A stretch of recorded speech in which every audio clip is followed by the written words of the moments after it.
RCB won back to back two trophy again and again. ரீசெண்டாக பார்த்தீங்கன்னா RCB மிகப்பெரிய ஃபைனலுக்கு போய் ஃபைனலில் பார்த்தீங்கன்னா வின் பண்ணியிருக்காங்க. அதுவும் யார் கூடன்னு கேட்டிங்கன்னா குஜராத் கூட. ஸோ மறக்காமல் சேனலை சப்ஸ்கிரைப் பண்ணி வச்சுட்டு இந்த வீடியோக்கு லைக்கை கொடுத்துட்டு ஷேர் பண்ணுறேங்க. பேக் டு பேக் வின் பண்ணியிருக்காங்க. அதாவது முக்கியமான விஷயம் என்னென்னா, ஒரு கப்பு அடிக்கிறதுக்கே 18 வருஷம் ஆயிடுச்சு. ஆனால் அடுத்த கப்பு அடிக்கிறது அடுத்த ஒரே வருஷத்தில் பார்த்தீங்கன்னா அடித்து முடிச்சிட்டாங்க. ஸோ இங்கே தாங்க இருக்காங்க ஆர்சிபியோட batsman and bowlers and fielders, coaches எல்லாம் பார்த்தீங்கன்னா இந்த மாதிரி ஒரு பர்ஃபார்மன்ஸாக கொடுத்துருக்காங்க. சென்னை மும்பை பண்ண சாதனையை அகெயின் பார்த்தீங்கன்னா ஆர்சிபி பண்ணியிருக்காங்க. ஸோ இது மிகப்பெரிய ஹிஸ்ட்ரியாக பார்த்தீங்கன்னா பார்க்கப்பட்டுக்கிட்டு இருக்குது. ஏன்னா 18 வருஷமாக ஒரு கப் அடிக்காத team back to back cup அடிச்சிருக்காங்க. 2025 ஒரு டீம் கப் அடிச்சது, அதுக்கப்புறம் 2026 இந்த சீசனில் கப் அடிச்சிருக்கு. முக்கியமான ரீசன் என்னென்னு கேட்டிங்கன்னா, அவங்களுடைய கேப்டனாக இருக்கிற ரஜத் பட்டிதார் சரியான பர்ஃபார்மன்ஸுங்க. கேப்டன்லேயும் சரி, பேட்ஸ்மேனாகவும் சரி. ஸோ ஒரு கேப்டன்சி எப்படி பண்ணணும் அது மட்டும் இல்லை, ரோஹித் சர்மா மாதிரி கேப்டன்சி பண்ணிக்கிட்டு பேட்டிங் விராட் கோலி மாதிரி பேட்டிங் பண்ணுறது தரமான ஒரு பேயிங்கில் வேணால் பார்த்தீங்கன்னா அவங்க கொடுத்துருப்பாங்க.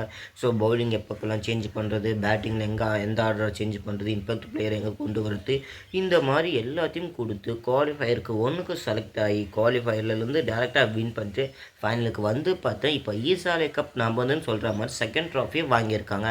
ஸோ ரஜத் பட்டிதார் மிகப்பெரிய ஒரு கேப்டன்சி பார்த்தீங்கன்னா தாங்கிக்கிட்டு தான் இருந்தாங்க. ஸோ ஆனால் மிகப்பெரிய ஹிஸ்ட்ரியே மேக் பண்ண வச்சுட்டாங்க. ட்ரோலுக்கு மேலே ட்ரோல் பண்ணிக்கிட்டு வந்தாங்க மற்ற டீம் எல்லாம். அதையெல்லாம் உடைச்சு பார்த்தீங்கன்னா மிகப்பெரிய ஒரு ட்ராஃபியை செகண்ட் ட்ராஃபியை வாங்கி கொடுத்துருக்காரு ரஜத் பட்டிதார். ஸோ அவங்க மட்டும் இல்லை, ஆட்டநாயகராக இருக்கிற விராட் கோலி ஃபைனலில் வந்து ஆட்டநாயகன் நான் தாண்டா முடிச்சு கொடுக்கணுமா, சரி ஓகே விடுங்க நான் பார்த்துக்கிறேன்னு சொல்கிற மாதிரி நின்று ஸ்டாண்டிங்காக பார்த்தீங்கன்னா 70+ ரன் அடித்து பார்த்தீங்கன்னா இந்த ஒரு மேட்சை ஆர்சிபி ட்ராஃபி வாங்கி கொடுத்துருப்பாரு. அதுதாங்க விராட் கோலின்னு சொல்கிற மாதிரி ரன் சேஷன் வந்துட்டால் போதுங்க. அந்த மனுஷன் அடிக்காத அடியும் கிடையாது, வாங்காத ட்ராஃபியும் கிடையாது, வாங்காத மெடலும் கிடையாது. இந்த சொல்கிற மாதிரி தான் ஜெஸ்ஸி அந்த ஒரு பேக்ரவுண்ட் மியூசிக்கை போட்டு ஸோ அவங்களுக்கு பார்த்தோன்னா ஒரு தரமான ஒரு வைப்பு கொடுக்குற மாதிரி ஒரு மோட்டிவேஷனல் ஸ்பீச் கூட பேசலாம். இது ஃபுல்லாக ஆர்சிபி ஃபேன்ஸ் எல்லாம் என்ஜாய் பண்ணிக்கிட்டு இருப்பீங்க. நானும் கூட சேர்ந்து பார்த்தீங்கன்னா என்ஜாய் பண்ணிக்கிட்டு இருந்தேன். மோஸ்ட்டாக பார்த்தீங்கன்னா அந்த ஒரு மனுஷனுக்காகத்தான் எல்லாம் பார்த்தா செலிப்ரேட் பண்ணிக்கிட்டு பட்டாசை வெடிச்சுக்கிட்டு இனிப்புகளை ஷேர் பண்ணிக்கிட்டு எல்லாம் கொண்டாடிக்கிட்டு இருப்பீங்க. அது வேறையும் இல்லை, நம்மளுடைய கிங் கோலி சேஸ் மாஸ்டர் அவங்களால தான். ஸோ 70+ ரன் அடித்து அந்த ட்ராஃபி வாங்கி கொடுத்துருப்பாரு. அது மட்டும் இல்லை, மேட்ச் ரொம்பவுமே பார்த்தா இன்ட்ரெஸ்டிங்காக போய்கிட்டு இருந்தது. ஸோ குஜராத்தால் 150 தான் அடிக்க முடிஞ்சுது. அதுக்கு நம்ம பவுலிங் பார்த்தா தரமாக போட்டுக்கிட்டு இருந்தாங்க.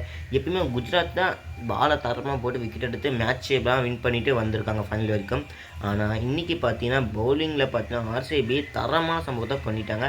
அதே மாதிரி பவர் பிளேயில் வெங்கடேஷ் ஐயரும் ஸோ அவங்களுக்கு பார்த்தீங்கன்னா காலில் இன்ஜுரி கிராம்ப் வந்திருக்கும்.